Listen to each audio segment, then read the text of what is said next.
The Dominion Labour Party, DLP, was a reformist Labour Party, formed in Canada in 1918.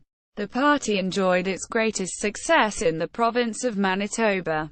In March 1918, Arthur Puttee and members of the Winnipeg Trades and Labour Congress, TLC, created the first branch of the Dominion Labour Party in Canada.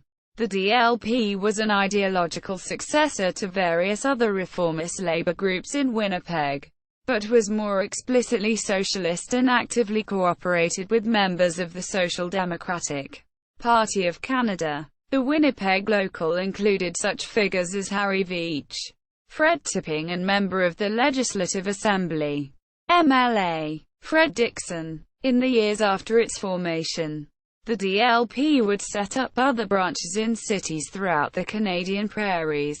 It never had a strong central organization, and was more of a network than an organized movement.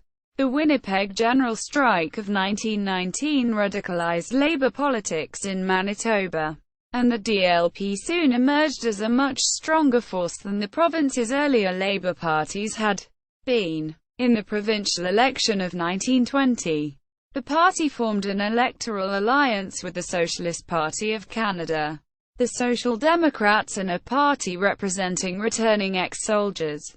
Dixon easily topped the poll in Winnipeg, and 8 other Labour MLAs were elected throughout the province, along with 1 Socialist and 1 Social Democrat. Among the new Labour MLAs were William Ivans, then serving a prison sentence, and Albert E. Smith, who later joined Communist Party of Canada. Strictly speaking, not all of these figures were elected as Dominion Labour Party candidates. Smith, though a member of the DLP, campaigned under the banner of the Brandon Labour Party. The DLP, however, provided the basic framework around which the provincial campaign was based. Dixon was the unquestioned leader of the Labour group in the legislature.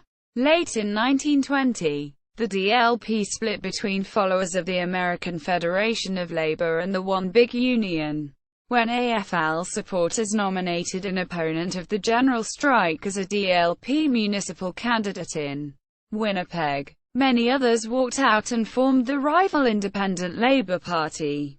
Dixon, who had previously been neutral, was the leader of the late 1920 walkout. Most other Labour parliamentarians also left the DLP for the ILP, with Smith as the only prominent exception. The ILP subsequently became the dominant Labour Party in Manitoba. The DLP aligned itself with the new Canadian Labour Party, and soon ceased to exist in the province as an independent organization. For a history of the DLP in relation to other early Canadian Labour parties, see Labour candidates and parties in Canada. See also, List of Manitoba political parties.